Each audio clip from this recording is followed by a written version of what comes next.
Welcome to our dining room. Today we are going to draw a monkey. A monkey. A monkey starts with the letter M. M, and M makes a sound. That's right. So first we're going to start off by saying that you don't need much to do this. You can follow along with crayons, markers, pencils, I already said crayons, paint, pastels, really anything you have at home. And we're going to start by sharing with you things that we're grateful for, and hopefully you can share with us things you're grateful for by looking in the detailed description of this YouTube video and posting on our Facebook page something you're grateful for and the art that you did today. So Kalani and Kai, what are you grateful for? I'm grateful for being able to use Sharpies. Okay, yeah, that's a big deal, right? Because we don't usually get to do that. We only get to do it in class. And Kalani, what are you thankful for?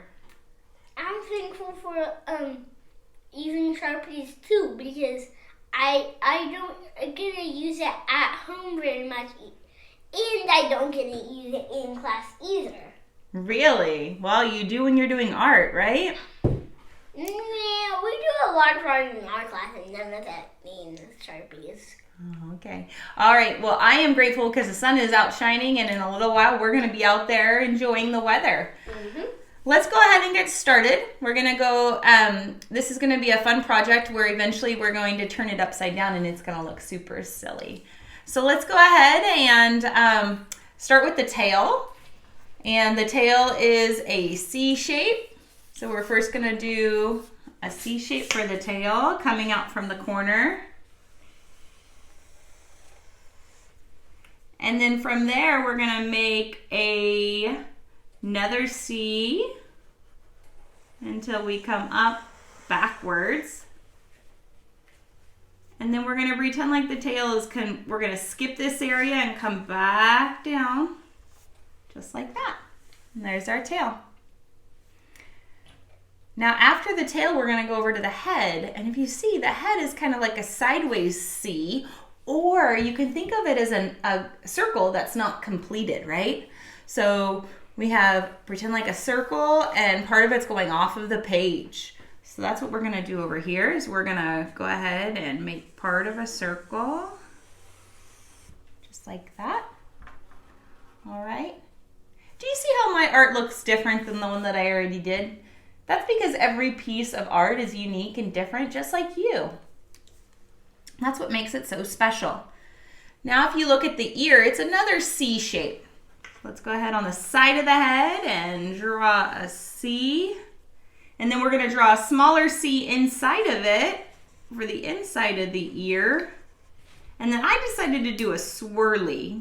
You don't have to add this, but I wanted to make it a little bit whimsical and fun, so I did a swirly, right? And now next we're going to do the inlining of his face. And if you look at it, it looks like one hill and another hill. And we're not going all the way to the side of the face. We're leaving a space in between, right? So let's do one hill, another hill, and then right below the ear, we're going to come in just a little bit. And then you can see how it's like a letter E, right? A capital E. And then it goes long over to the side, and this is kind of like the chin. So we're gonna go ahead and go out again and straight across. Next, we're gonna do the ovals or circles. You can choose what kind of eyes you want your monkey to have. I went ahead and left some open space. I'll show you how I did that in a minute. But I want two ovals inside, almost like a heart shape for his face. So one oval and two ovals.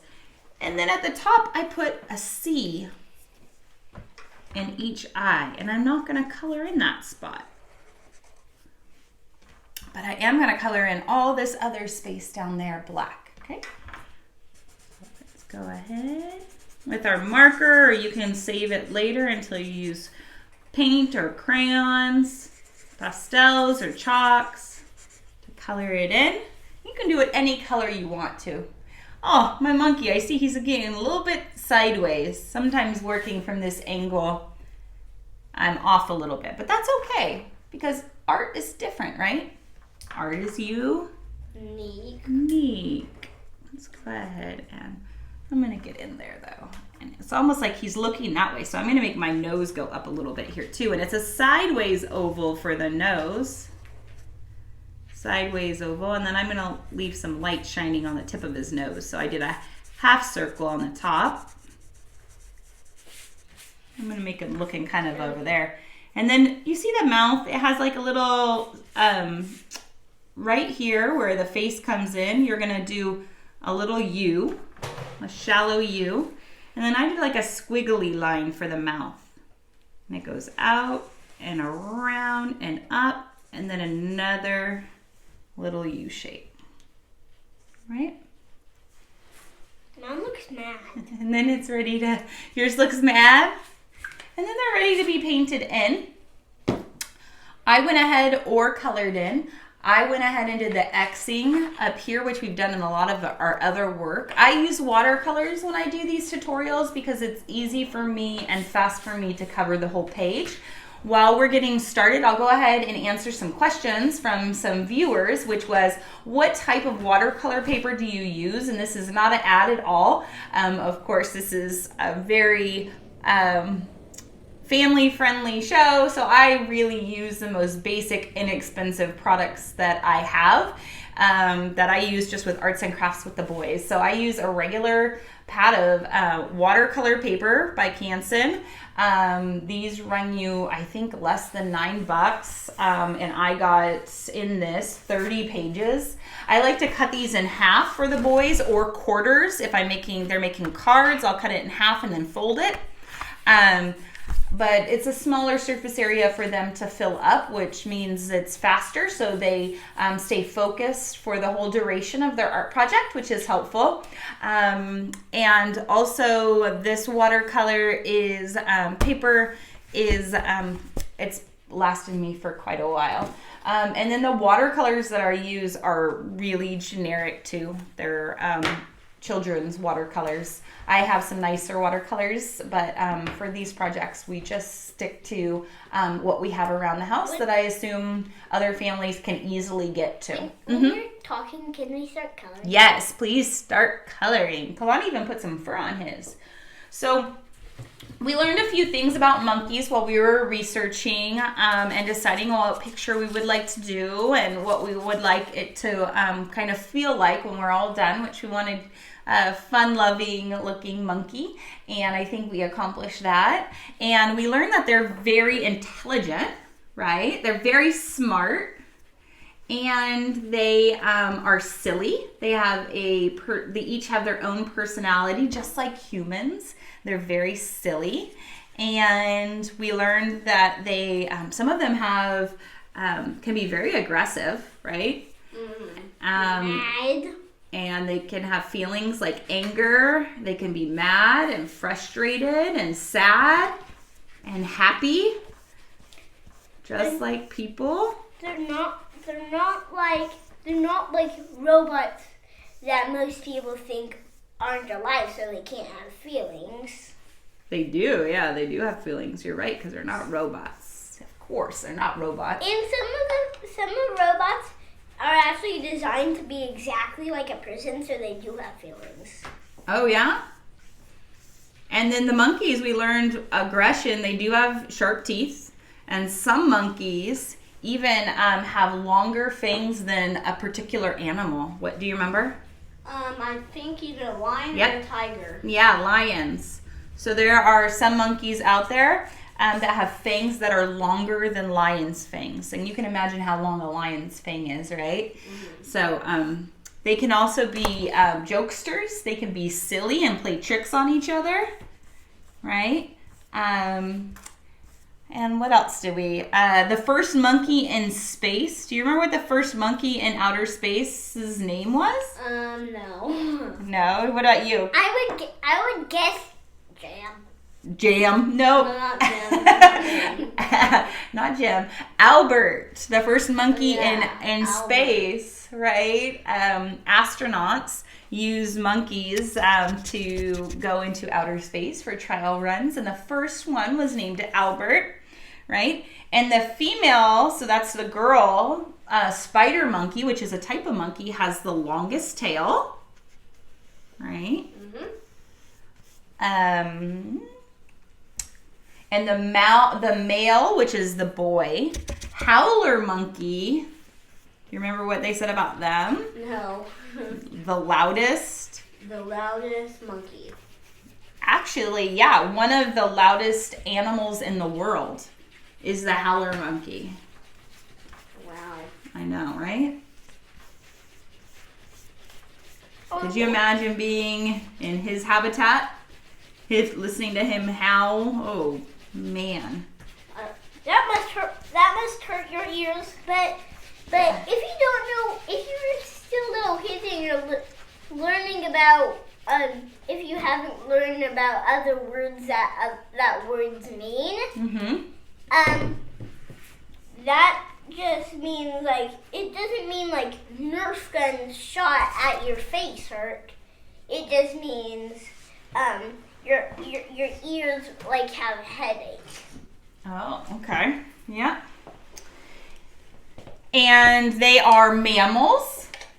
So they have live births, right? And I'm going to be now adding some brown. And with my watercolors, I don't have a dark and a light brown. So what I do is I add a little bit of yellow in and a lot of water. And that brings down the color. So the inside of my face of the monkey can be a lighter color than the outside.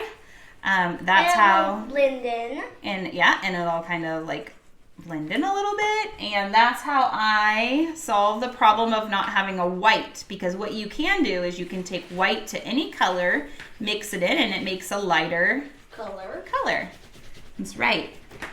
So I'm going to go in first with the lighter color, and then I'll darker after. So I want a light tip. And that's not exactly how light I was gonna go. I was gonna go a little bit lighter than that, but that's okay. So we can go ahead and... Done. Oh, that was fast. Done. Let's see, boys. Can you hold them up while I keep painting? I just need to do one thing. I forgot I was going to color that. Yeah. Oh, look at Kai's. Here, I'll bring it closer so they can see. They don't actually have to see mine finished. They can just see yours finished. Nice, Kai. He looks so happy. Wait. And look what you can easily do. You can make it silly, and if you hang it up, you can turn it upside down. Or if you're putting your art projects in a book, you can put it upside down, and it makes it look like a silly picture too, right? Mm-hmm. And actually, I'm going to finish it after we finish the video. Okay. Well, can we just do our jokes while I kind of work a little bit more? Yeah. Oh yeah. What is the tool that opens a banana? What kind of key? What kind of key opens a banana? What kind of key, Kai? A monkey. Ha! That's funny. All right, and the other one? What do you call a monkey with a banana in each ear? What do you call a monkey with a banana in each ear? Do you remember? Yes, now I do. Whatever you want, it can't hear you. That's right. Whatever you want, it can't hear you. That's right. So we hope you all are weathering this time at home. I don't know about you, but it's been pretty challenging on and off for us. But we are learning how much a schedule helps with our days. And when it's a clear schedule that we've made up as a family and everyone's agreed on, it's made it a lot easier because then the following day everybody is aware and pretty much follows those expectations. It's a lot more screen time than we're used to. That's for sure. A lot more. But now that we're ending school for the rest of my first grade and Kai's third grade, now I'm guessing that we're probably not going to get any more screen time on Chromebooks because we're not doing homework. Yeah, during the summertime, that's for sure. We're going to finish out this school year because our district is working on a timeline that's best for us. And so we aren't quite sure when we're going back, but we are going to continue to treat every day, that's a Monday through Friday, as the district intends for us to do. So that might be our distance learning. Or if we go back to school before the end of the year, that would be great too. But yeah. And also, I'm going to try to keep my mind on asking if I can do like work around the house, and I can see if I can earn screen time. Yeah, because you do enjoy some screen time. Yes, a lot. So, but we try to limit it. We decided too. Kai had a concern. He said, we get 4 recesses at school. Is that right, Kai?